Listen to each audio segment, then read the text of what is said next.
Hello student, आज हम BSc second year में इस वीडियो में चालकता मूलक अनुमापन जिसमें अम्ल क्षार अनुमापन तथा अवक्षेपण अनुमापन के बारे में डिस्कस करेंगे। चालकता मूलक अनुमापन अनुमापनों में चालकता मापन द्वारा जो अंतिम बिंदु है या उसे ज्ञात करने की विधि को ही हम चालकता मूलक अनुमापन कहते हैं। इसमें क्या कि एक तो अनुमापक होता है, दूसरा अनुमाप्य होता है तथा इस विधि में अनुमापक तथा अनुमाप्य दोनों के आयनों के मध्य क्रिया होती है, जिसे हटाए गए आयनों के स्थान पर दूसरे आयन आ जाते हैं एवं अनुमापन मिश्रण की चालकता में अंतर आ जाता है। इसमें अंतिम बिंदु से पहले तथा बाद में विलयन के चालकता में परिवर्तन की प्रवृत्ति अलग अलग होती है, अतः ग्राफ खींचकर अंतिम बिंदु निकालते हैं। इसमें क्या होता है, जो चालकता मूलक अनुमापन है उसमें चालकता सेल का उपयोग किया जाता है। इसमें किसी एक विलयन की निश्चित आयतन चालकता सेल में लिया जाता है तथा दूसरा विलयन जिसको ब्यूरेट में लिया जाता है उसकी सांद्रता चालकता सेल में लिए गए विलयन की सांद्रता से लगभग 5 गुना अधिक होती है तथा जो विलयन है जो ब्यूरेट में लिए गए उसको चालकता सेल में लिए गए विलयन में मिलाते हैं और हर बार चालकता मापी की सहायता से विलयन की चालकता ज्ञात करते हैं। जैसे जैसे अंतिम बिंदु या तुल्य बिंदु पास आता है, ब्यूरेट से डालने वाले विलयन की मात्रा कम करते जाते हैं और जो अंतिम बिंदु के पास केवल 0.1 ml विलयन डालकर ही चालकता का मापन करते हैं। जो मापी गई चालकता है उसमें डाइल्यूशन इफेक्ट के कारण संशोधन किया जाता है और संशोधित चालकता सीडीएस ज्ञात किया जाता है। फिर क्या होता है कि जो संशोधित चालकता है और मिलाए गए अनुमापक का आयतन है उसके मध्य एक आलेख खींचा जाता है तथा एक बिंदु पर मिलती हुई दो सीधी या लंबी सीधी रेखाएं प्राप्त होती हैं और इन दो सीधी रेखाओं का जो प्रतिच्छेदी बिंदु होता है वही अनुमापन का अंतिम बिंदु कहलाता है।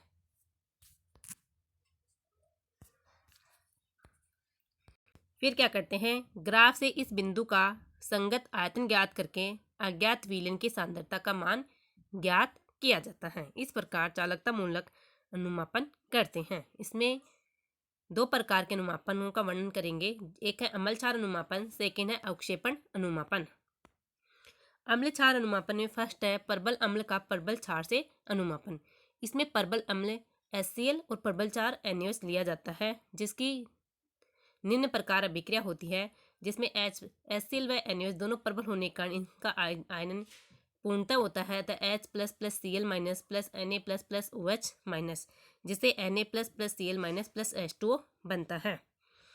इसमें क्या करते हैं कि जो अम्ल का विलयन है उसे चालकता सेल में लेते हैं और जो क्षार NaOH है उसके विलयन को ब्यूरेट में लेते हैं। प्रारंभ में HCl विलयन ही होता है, अतः इसकी चालकता प्रारंभ में H+Cl- आयनों के कारण होती है। फिर जैसे जैसे ब्यूरेट की सहायता से इसमें सोडियम हाइड्रोक्साइड मिलाते हैं तो H+OH- आयनों से क्रिया करते हैं और H2 बनाते हैं तथा H+ आयन हटते जाते हैं तथा उनके स्थान पर Na+ आयन आते हैं। चूँकि H+ आयनों की गतिशीलता Na+ आयनों की अपेक्षा अधिक होती है, अतः जैसे जैसे NaOH मिलाते हैं तो जो अनुमापन मिश्रण है उसकी चालकता कम होती जाती है, जिसे AB के द्वारा प्रदर्शित किया गया है। फिर अंतिम बिंदु के बाद और NaOH मिलाने पर चालकता में वृद्धि होती है, क्योंकि NaOH प्रबल क्षार है, अतः इसका पूर्णतः वियोजन होता है और हमें अनुमापन मिश्रण में OH- आयन प्राप्त होते हैं और जैसे जैसे NaOH और मिलाते हैं OH- आयनों की मात्रा बढ़ती जाती है, जिससे चालकता में वृद्धि होती है। इसे CD के द्वारा रिप्रेजेंट किया गया है। AB तथा CD को इन दोनों सरलरेखाओं को पीछे की ओर बढ़ाने पर वो एक बिंदु अक्ष पर काटती हैं, जिसे इक्विवेलेंट पॉइंट या एंड पॉइंट कहते हैं। इस प्रकार हमें परबल अम्ल व परबल क्षार के मध्य अनुमापन करने पर इस प्रकार का आलेख प्राप्त होता है। नेक्स्ट है इसमें परबल अम्ल का परबल दुर्बल क्षार से अनुमापन। इसमें परबल अम्ल अपन HCl लेते हैं तथा दुर्बल क्षार अमोनियम हाइड्रोक्साइड लेते हैं। इसके अनुमापन करने पर जो क्रिया होती है उसको निम्न प्रकार से प्रदर्शित करते कि चूँकि HCl प्रबल है तो इसका पूर्णतः वियोजन हो जाता है, NaOH प्रबल नहीं है तो इसका वियोजन नहीं होता है, अतः हमें NH4++Cl- H2O प्राप्त होते हैं। इस अनुमापन में भी क्या करते हैं कि जो HCl है, अम्ल है, उसको चालकता सेल में लेते हैं तथा अमोनियम हाइड्रोक्साइड को ब्यूरेट में लिया जाता है। यहाँ पर H+ आयनों के स्थान पर NH अमोनियम आयन आ जाते हैं। चूँकि H+ आयनों की गतिशीलता अधिक होती है अतः स्टार्टिंग में चालकता अधिक होती है, लेकिन जैसे ही H+ आयनों के स्थान पर अमोनियम आयन आते हैं, अमोनियम आयन की गतिशीलता H+ आयनों की अपेक्षा कम होने के कारण चालकता में कमी होती जाती है, जिसे सरल रेखा AB के द्वारा प्रदर्शित किया गया है।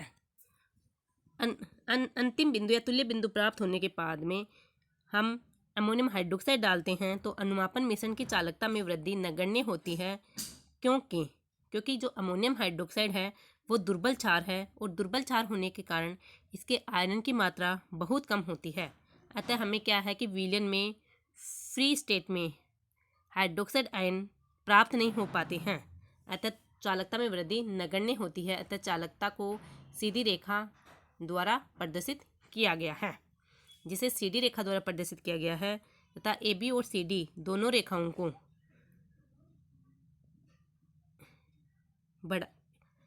को पीछे की ओर बढ़ाने पर वे बिंदु अक्ष पर काटती हैं और यह अक्ष बिंदु ही तुल्य बिंदु या अंतिम बिंदु कहलाता है। इस प्रकार हमें परबल अम्ल के दुर्बल क्षार से अनुमापन में इस प्रकार का अनुमापन वक्र प्राप्त होता है। नेक्स्ट है कि दुर्बल अम्ल का परबल क्षार से अनुमापन। तो इसमें दुर्बल अम्ल एसिटिक अम्ल लेते हैं और परबल क्षार NaOH लेते हैं। चूँकि एसिटिक अम्ल दुर्बल अम्ल है अतः इसका वियोजन नहीं होता है, पूर्णतः वियोजन नहीं होता है।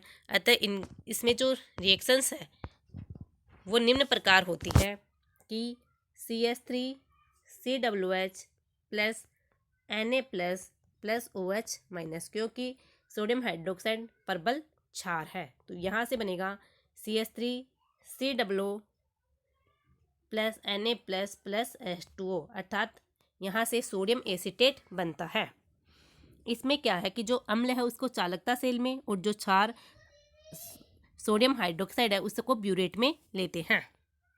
चूँकि अम्ल क्या है, दुर्बल अम्ल है तो इसकी चालकता कम होगी, लेकिन जैसे ही इसमें अमन सोडियम हाइड्रोक्साइड डालते हैं तो जो प्रबल विद्युत अपघट्य सोडियम एसीटेट बनता है वो उच्च आयनन वाला होता है, अर्थात उसकी आयनन की मात्रा अधिक होती है।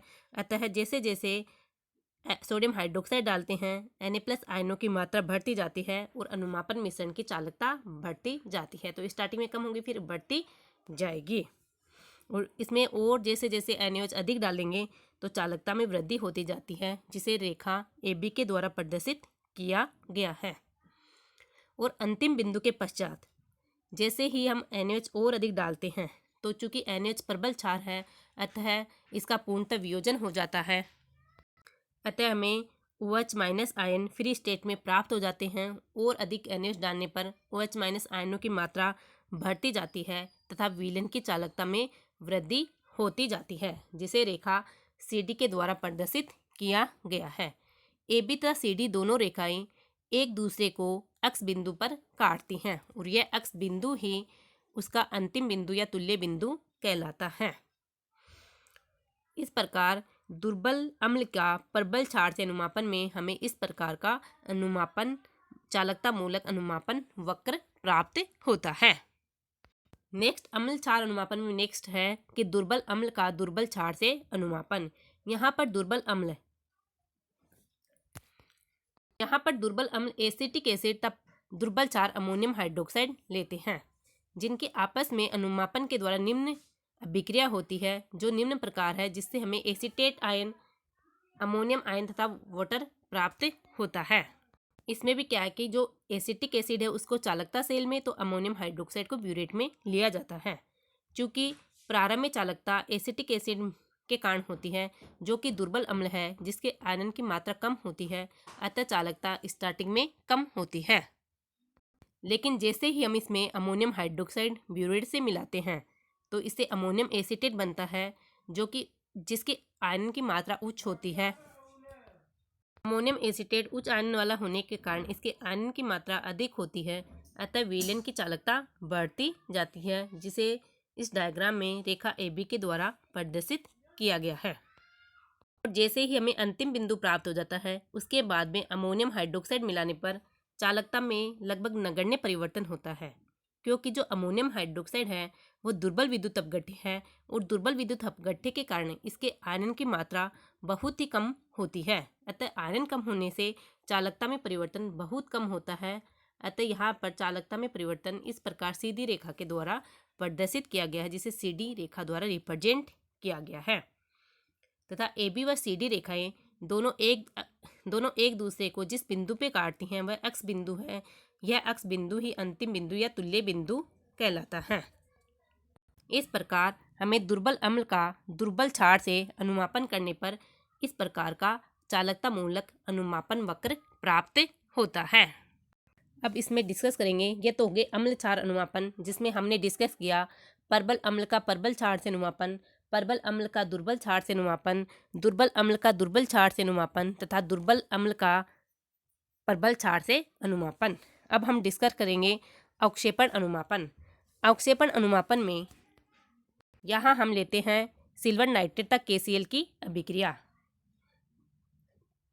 अतः यहाँ हमें निम्न अभिक्रिया होती है जिससे हमें K + NO3 - AgCl बनता है। इसमें क्या है कि जो चालकता सेल हैं उसमें AgNO3 विलयन लेते हैं।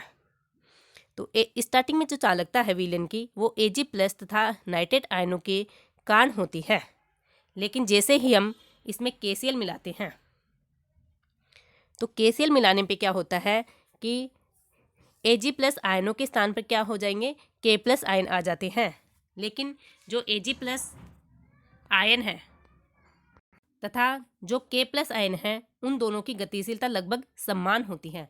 तो गतिशीलता समान होने के कारण जो अनुमापन मिश्रण की चालकता है उसमें कोई विशेष परिवर्तन नहीं होता है। अतः इसे सीधी रेखा के द्वारा प्रदर्शित किया गया है, जो कि रेखा AB के द्वारा रिप्रेजेंट किया गया है।